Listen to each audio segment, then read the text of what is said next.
This is USA Radio News. I'm Melody Burkett. New Speaker Paul Ryan says the House will not just pass the big Trans-Pacific trade deal without scrutiny. They just sent the text this morning. So we have a lot of work to do to review this agreement. And we do not rubber stamp anything around here, let alone trade agreements. In a Capitol briefing, Ryan called himself a strong supporter of free trade, but says the House will carefully consider the pact. The House and Senate can approve it or reject it, but may not make any changes to it. President Obama has argued that the deal is aimed at countering China's rising economic influence in the sprawling Asia-Pacific region. The deal is opposed by many Democrats and organized labor. The number of people applying for unemployment benefits is higher than expected. The Labor Department says it received 276,000 first-time requests. Today's number matches a 2-month high and is the largest weekly gain since late last February. This is USA Radio News, powered by westernjournalism.com. I'm Melody Burkett. From Feature Story News in Washington, I'm Rebecca Foster. British Prime Minister David Cameron has defended the suspension of UK flights in and out of Sharm el-Sheikh after talks in London with Egypt's president. The EU says it expects some 3 million refugees and migrants to arrive in Europe by 2017.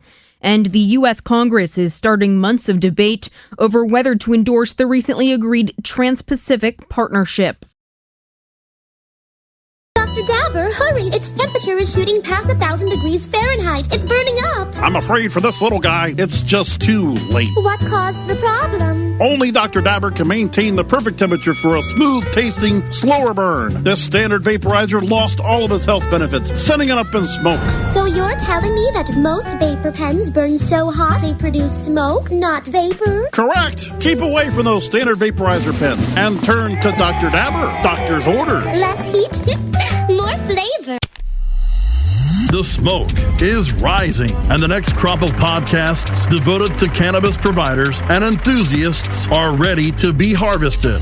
Welcome to the Cannabis Radio Network, founded by respected rainmakers who have been producing award-winning podcasts for over a decade. Industry headlines, business updates, medical reports, marketing, and e-commerce education rolled up perfectly for your consumption. Let's grow together. The Cannabis Radio Network. CannabisRadio.com. Knowledge is the key. CannabisRadio.com is here to keep you in the know on Just Say No.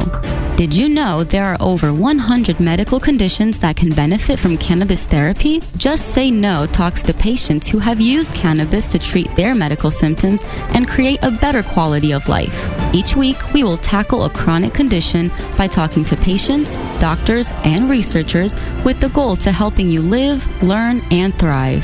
Just say yes to Just Say No. Now here is your host, Ryan Hunt from MJWellness.com. Thanks for joining us. I'm Ryan Hunt from MJWellness.com, and welcome to Just Say No. Each week here on Just Say No, we evaluate, investigate, and give a thorough look at all the various diseases we think that cannabis therapy can help. Today on our show, we're very excited. We're going to be talking about our guts. Today's guest is Dr. Jennifer Burns. Dr. Burns has been in practice since 2005 and founded the Benitre Center in Arizona in 2011. The Benitre Center is a family practice with an emphasis on gastrointestinal health. Hello, Dr. Burns, and thank you for joining us. Hey there. So, I'm glad to be here. So, straight off, Dr. Burns, I wish you were my doctor. I have been treating my ulcerative colitis for about 2 years and recently discovered marijuana. And part of the reason we have this show is because I'm very interested in how it affects and helps me personally, and it kind of expanded from there. I know that you have a personal story too. You've battled with IBS for 20 years? Yes, it was a struggle first. I mean, when you're first finding out and then you're going to doctor after doctor and they're just like, I don't know. I mean, it's like IBS was hardly talked about 20 years ago compared to where it is now, where it's like more mainstream. So I can understand the frustrations that a lot of people have when they can't find out what's going on and they're needing answers. Is that why you got into digestive health? Yes, that's a big reason why I got into digestive health, is because no one had any answers, and all you left with was pharmaceutical drugs and being frustrated at the doctor because they're just on, here, try this. And of course, back then, 20 years ago, they didn't have a lot of the medications that they have now. So it's basically a lot of, like painkillers and stuff is all they were basically were saying. Yeah, I feel like I see a lot of pharmaceutical commercials for IBS. What is a typical day dealing with IBS like? Well, let's see. If we're talking about 20 years ago to now, for me personally, oh my gosh, I would have anxiety before I even left the house. I had to map out where the bathrooms were, so that way I knew I could at least make it to certain points before I had to get to my final destination. I talk about eating food. I couldn't do it. It's like any little thing would just upset my IBS. It was terrible. And I can understand that because a lot of people go through that on their daily basis. And then, of course, when you're anxious, it makes the IBS worse. And then you're just like, in this continual cycle. Yeah, with IBS, is it a urinary thing or what is it? IBS is basically irritable bowel syndrome, which is irritation of the colon. It can also include a little bit of the small intestines too. So basically what we're looking at is intestinal inflammation. Some people can have constipation with this type of inflammation. Some people have diarrhea with this type of inflammation, and some people have a combination of both with it. It just really depends on a person's stress level, the level that the IBS is at, because there are varying degrees of it, from just like minor to very severe. And so because of that, everything varies as far as like what they're having to do in order to manage it. I do know there are pharmaceutical agents out today that actually do help be able to maintain some of it as far as the spasms and stuff like that people are having. Nausea can also come in with it as well. But there's more knowledge as far as diet and stuff like that goes. It's like for me, I was just trying out so many different types of herbs to try and rebuild my gut back up. And then I guess the final stroke for me was actually having to deal with how I dealt with stress, how I looked and perceived stress, any little thing. Like I said, even just walking out of the house. And so after I was able to do that, I noticed that a lot of my IBS symptoms calmed down. I went on a gluten-free diet. There are still anti-inflammatory herbs that I use, but I'm actually able to maintain now. I can walk out of my house without having anxiety, thinking I may have to stop off somewhere, because something's going to happen at any moment or given time. I know what you're saying. I've lived through that, and it tends to flare up. Is IBS something that flares up as well? Goes into remission and flares up. And you said it's anxiety has a big part to do with that, right? Yes, definitely. So yes, you can have parts of remission, parts where it flares up. People could go years in remission and all of a sudden it flares up again, or people will go weeks with remission and then it flares up again. So it just really depends on each person. Just like with ulcerative colitis, each person is different here again with the severity of their symptoms on if it's going into remission or if it's flaring up most of the time. I guess I have a question about that, actually. What is the difference between ulcerative colitis, Crohn's, and IBS? I didn't know IBS had such intense flare-ups, but does it present itself as a bloody stool? It can end up with bloody stool with IBS. You also get mucus that comes out with it as well. IBS is basically inflammation of the colon because it's irritated. And it doesn't, whenever the doctors do a colonoscopy, there's no actual damage. Like in Crohn's, it'll kind of look like this cookie cutter thing where you got some areas that are healthy and some areas that aren't. And so they can kind of tell with that one. With ulcerative colitis, here again, it's ulcerations that are occurring in the colon, which creates this inflammation.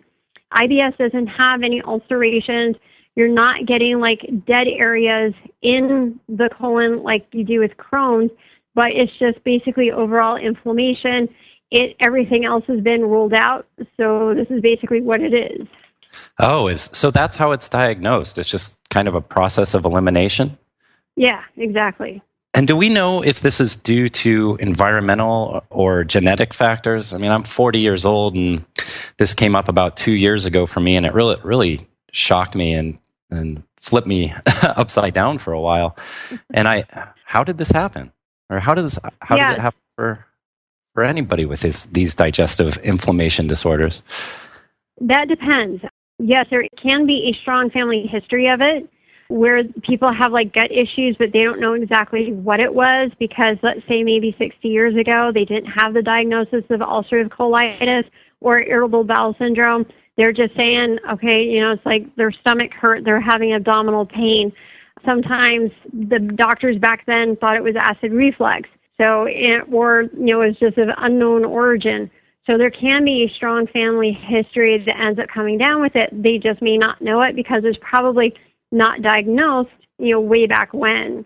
Some people, it could be our environment. We are so stressed these days with everything. There doesn't seem to be any downtime for the body just to kind of relax because the adrenal glands are just pumping all the time. And so where is it going to go? And then a lot of times that stress will go to the weakest part of the body. And for a lot of people, it's the colon. The colon is our second brain. And if something happens with that, it can create all sorts of other things. So is this a chronic condition? Is IBS a chronic condition, or is it something that goes away in some patients? In some patients, it may go away. I said just remission. There is no cure for it. But yes, it is a chronic condition. And it's so confusing what's going on in the gut. What's going on in there? We have a lot of bacteria, and in these conditions, the bacteria is attacking the gut, or the gut is reacting to the bacteria by trying to attack the bacteria. How does it work? Okay, so what happens is naturally, that's fine. So no, it's like naturally what happens in our gut is there's billions of different types of bacteria, funguses, all this other stuff that's in there. Basically the colon is our waste system. So what can happen with that is that for those that are prone to constipation, you get what's called leaky gut, which is where the colon toxins start leaking out and starts creating damage in there because of the toxins that you have because you're not moving the bowels the way you should be. So that's one reason that could happen. Another thing, too, is food allergies. Food allergies can come in and can really wreak havoc, basically everywhere. So you take that along with toxins that are coming out from the leaky gut, then that's when you can start getting more irritation on top of that because you're eating stuff that you shouldn't be having and it's creating more irritation. The other thing that can happen as well from this is that anxiety can also cause inflammation in the gut as well. So sometimes it's the anxiety and the stress, everyday stress that we have that can build up to where all of a sudden it's just like, the body's like, okay, I'm done, and creates that inflammation. And then also the food related to it, and then also, too, a decrease in our probiotics or our good gut flora from overuse of antibiotics and also some other medications which can irritate the gut lining can actually cause a lot of this IBS stuff. Gotcha. So, Dr. Burns, we need to take a break, but when we come back, let's talk more about the digestive system and also how marijuana therapy can help. We will be right back once you get